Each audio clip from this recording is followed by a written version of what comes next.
Number 13. A ball of mass m and radius r has a moment of inertia. The ball is released from rest and rolls down the ramp with no frictional loss of energy. The ball is projected vertically upward up a ramp as shown in the diagram, reaching maximum height y max above the point where it leaves the ramp. Determine the maximum height of the projectile in terms of h. Okay, so we have a purely potential energy before it's rolling, and then now that's converted to both kinetic energy due to translational and kinetic energy due to rotational. So we are not gonna get the pure h back because the energy is divided into two different kinetic forms. So we'll have a height somewhere here that we call y max. So the kinetic energy due to translational becomes 0 at that point. The rotation will still be retained from that point it leaves up the ramp till it hits the high point there. So I'm gonna first divide this into 3 reference frames, 1, 2, and 3, so that it's easier to understand by dividing and conquer. So we have a ball here initially, and then we expect the frame 1 end at right here when the ball hits that, I'm gonna call it y equals 0.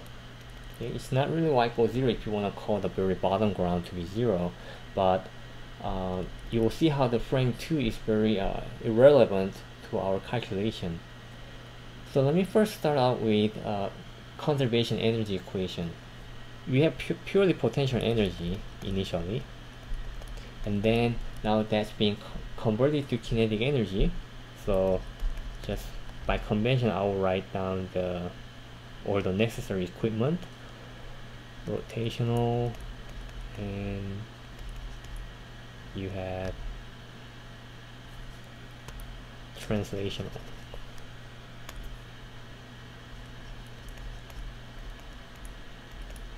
Now that equals to potential energy, final,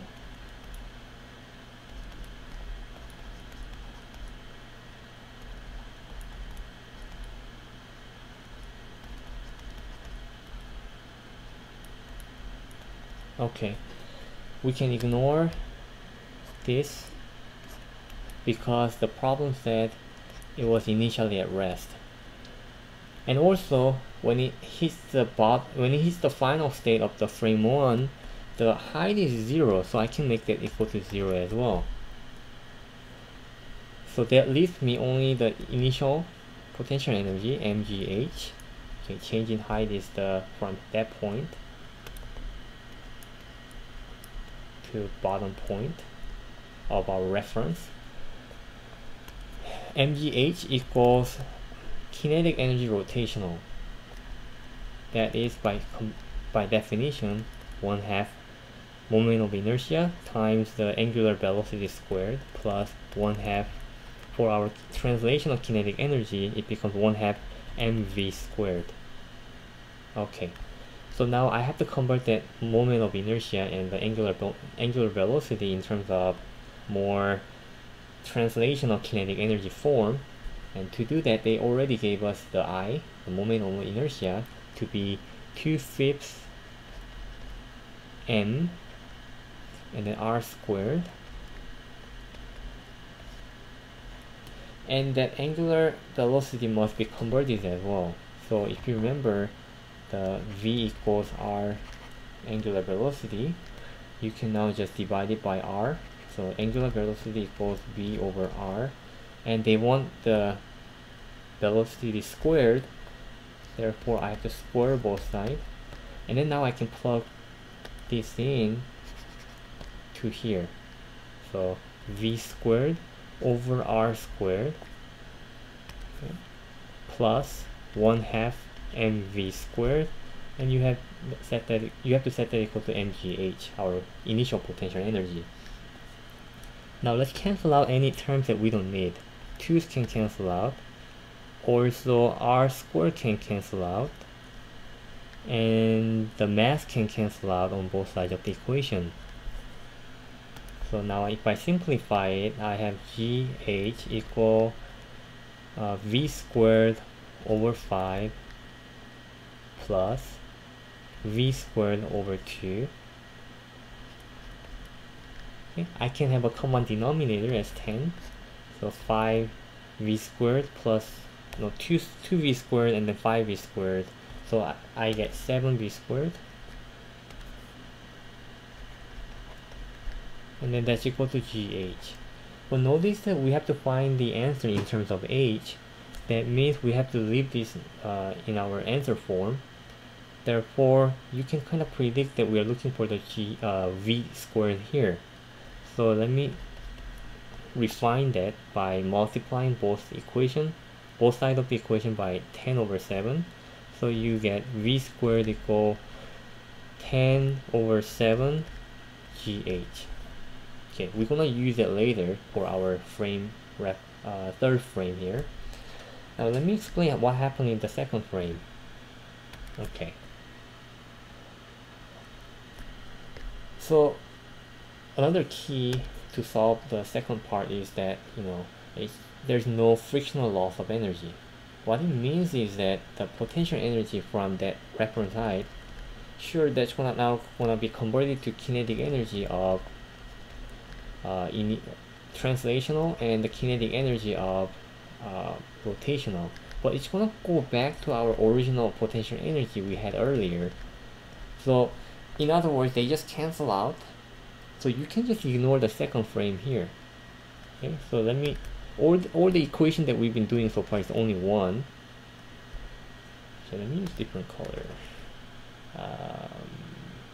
Okay, so this is the first part of our frame 1 calculation, and now we can ignore, based on what I said, ignore the second calculation. Now we just have to be concerned with the third one. So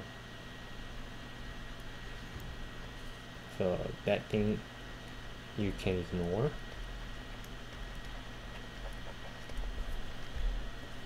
Okay, so the kinetic energy rotational will be same throughout here. The only difference, the only impact that's gonna make our calculation is the kinetic energy is now completely translated to the potential energy due to gravity. So let me write the equation for our third frame. So you have potential energy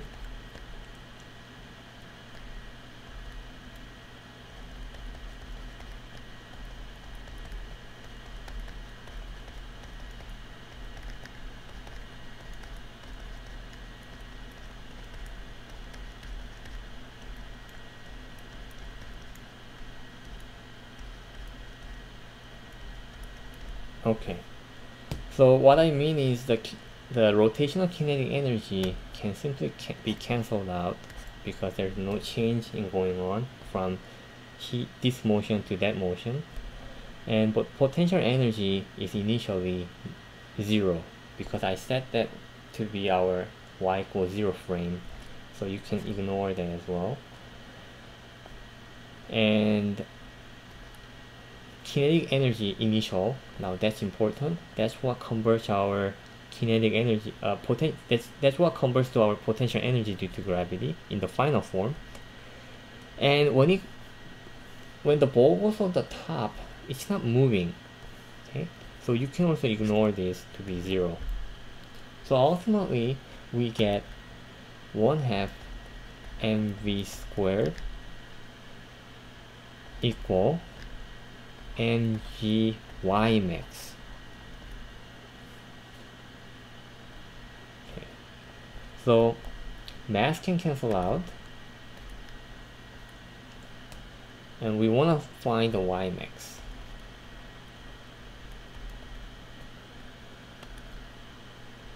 Just divide both sides by g. You have 1/2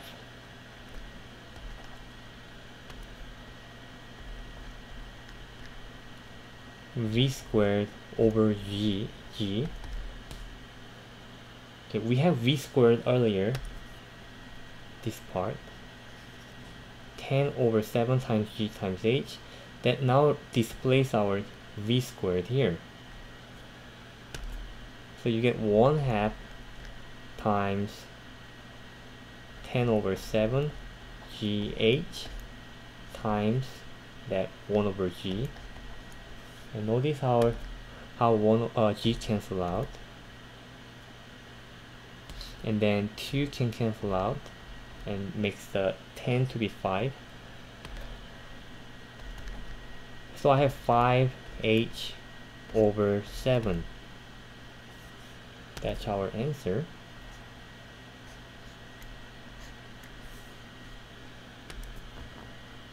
So the answer is ultimately D.